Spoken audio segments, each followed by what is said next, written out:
Hello, everyone, and welcome to a special edition of Kudlow. I'm Sean Duffy in for Larry Kudlow. More than 100 classified intelligence documents about the war in Ukraine have been leaked online and posted to various social media sites, circulating for weeks before raising alarm bells. The Pentagon and DOJ are now launching an investigation to hunt down the culprit.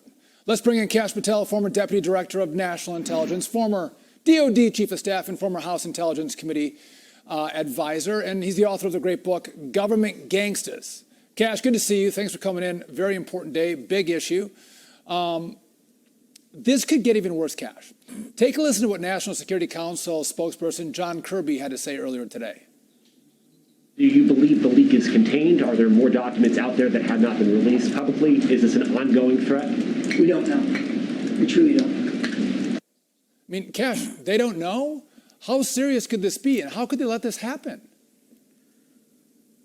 Sean, it's great to be with you, and I don't take any wording from the National Security Advisor spokesperson, John Kirby, because he doesn't see any chaos in Afghanistan. Of course, he has no idea how classified intelligence leaks are going to be treated by this government and the Biden administration. What I do know is this, from running the intelligence community and the DOD, they sat on this leak for 3 weeks, at least 3 weeks. We'll probably find out it was longer. They tried to get the media to say it was purportedly a false fake leak. Then when they got caught nearly a month later, they finally said, oh, it's a serious classified leak. And let me just tell you, when you talk about Ukraine, war planning operations, China, and the Mossad, the Israeli spy agency, that's some of our most sensitive collection that we have, which only a handful of Americans have had access to. So they've known about it, they've let it happen, and now they've metastasized that problem by just punting the football down the road to hopefully watch it go away. And the rest of the world has been at it, photographing it and manipulating it and using it against America's interest. And the only thing the Biden administration can tell you is, I don't know. So it's interesting. You say only a small number of people have access to it. So it shouldn't be that hard, one, to figure out who leaked the documents out online if they were leaked. Or do you think we were possibly hacked? Did a foreign entity hack us and then release the documents? What happened here? If it's the latter, and if we're talking about foreign entity hacking, we are talking about some of the most sophisticated hacking operations into the DoD network ever. And it would be tragic for America if that were the case. I know a leak of classified information of this nature is felonious and is extremely damaging to national security. But if I were to have to pick between the two, a leak would be better. And you're right. The DOJ could have come in and investigated this matter early and from Jump Street. And from an intelligence community perspective, what the American public should have been known or told was that we have a leak, it's under control, and we are not going to let our enemies utilize this information against us. But no, they sat on it, just like they sat on the facts in Afghanistan and just like they sat on the facts on our border and anything else to do with national security. And the only people that are harmed are the citizens of this country. So, Kash, if these documents are accurate, what they say is that the Ukraine air defenses are going to be depleted by the middle of May. I mean, that's a real problem. We spent $115 billion as U.S. taxpayers giving armaments to Ukraine. Should we let Ukraine go and actually focus on their real threat to America, which is China and their preparation for war and taking over Taiwan? Well, I've always said that, if we have extra money to help over the Ukraine, we should do it. But we should secure our border and take on our adversaries like China and Russia first, and maybe even Iran. But what's more shocking is what you just highlighted in the document. They said that essentially the American plan is failing in the Ukraine, according to this classified intelligence leak. But the propaganda from the Biden administration is that we are being wildly successful in the Ukraine. The two cannot coexist. And I think this classified leaks document exposes the lies of the Biden administration and the falsities about pouring hundreds of billions of dollars into a war that we have no business interfering with because we couldn't even prevent it in the first place. And I think America is about to learn a hard reality check that this government that is supposed to safeguard our national security and take on our adversaries is failing to do both on a monstrous level that's detrimental to us. Kash, you make a good point. So Joe Biden and the media tell us that Ukraine is winning, all our money is being spent really well, they're going to beat the Russians. But internally, which Joe Biden knows this because he gets these briefings, the analysis is that Ukraine is losing. I mean, it's too bad our government lies to us. And if you lie to us on some things, you tell us truth in others, we don't believe you on anything. And that's the problem they have, a lack of credibility with the American people. But Kash, I want to turn to China. Tensions are high around Taiwan after Beijing conducted 3 days of military drills with the intent to simulate an attack on the island. House Foreign Affairs Chairman Michael McCall led a bipartisan delegation to Taiwan and had this to say about the attack. Take a listen. There's a political debate here. The two different parties, one party wants to talk to China. President Tsai's party does not want to be a part of China.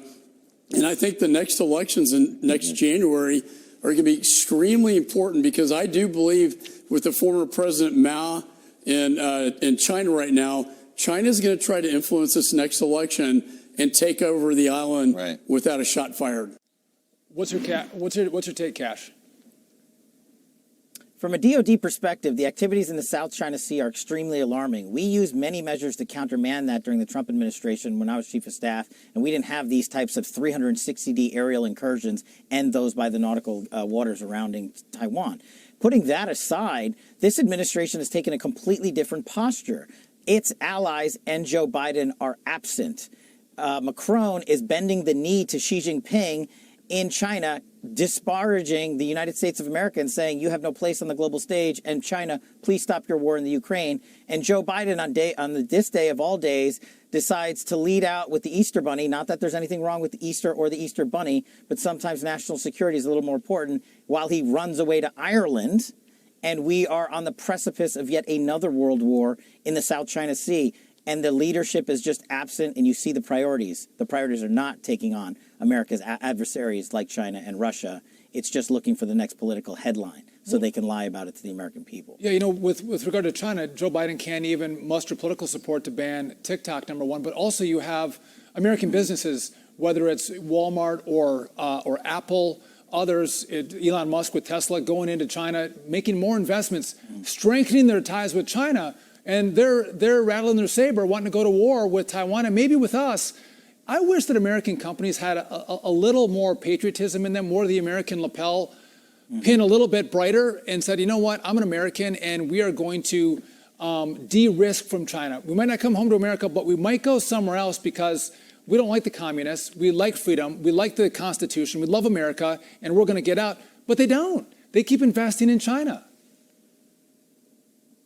It's a tragic course for private sector engagement in China. Yeah. And the scariest part, and you know this, Sean, from your detailed experience here, is that China is moving to replace the petrodollar. That it means that the renminbi, the yuan in China, is being utilized by agencies and departments around the world to replace the United States dollar for all dollar-backed transactions around the world. They did it in Saudi Arabia. They're on the verge of doing it with France. And they have shown how much America has fallen, not just America, but our dollar. And you just hit on it. The financial position of this country vis-a-vis China has catastrophically imploded since Joe Biden took office. And there's nothing this administration is doing. No tariffs, no diplomatic regulations, no sanctions, nothing to countermand that effect. And I fear it's going to only exponentially increase and get worse for America. Well, to that point, we have a $32 trillion in debt. Next 10 years, we're on a pathway. If Joe Biden has his way to $52, $55 trillion in debt. The Fed has almost $9 trillion on its balance sheet, printed new currency. I mean, it's a disaster, and we don't have any adults in the room trying to correct course and stabilize the dollar. Let's move on, Kash.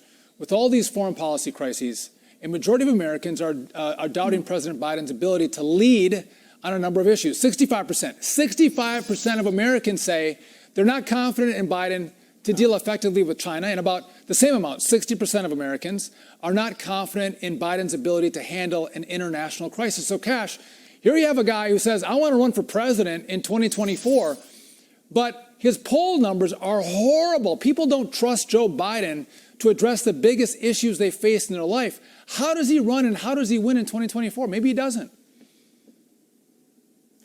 I don't see it happening. The statistics you just put forward to me, national security and the economy, are the two most important issues for everyday Americans. And with the explosion of Chinese fentanyl through the southern border, with the explosion of the Chinese digital fentanyl that is TikTok, and the economic hardships that Americans are seeing firsthand from a Joe Biden administration, you can believe the polls or not. But you can go to everyday communities across America like you and I do and see the impacts. And they don't have to say it publicly. It's not a I love Trump or hate Trump reality. The reality is Joe Biden is failing. And if he's going to run in 2024, I think he's going to run against the presumptive nominee in Donald Trump. And he's going to be able to say, Look at the economy and the border and how I took on China and Xi Jinping and Vladimir Putin and how I outdid the Ayatollahs in Iran. And people are going to realize the difference when you make a national security mission your actual priority versus when you politicize it like this Biden administration has done across the board.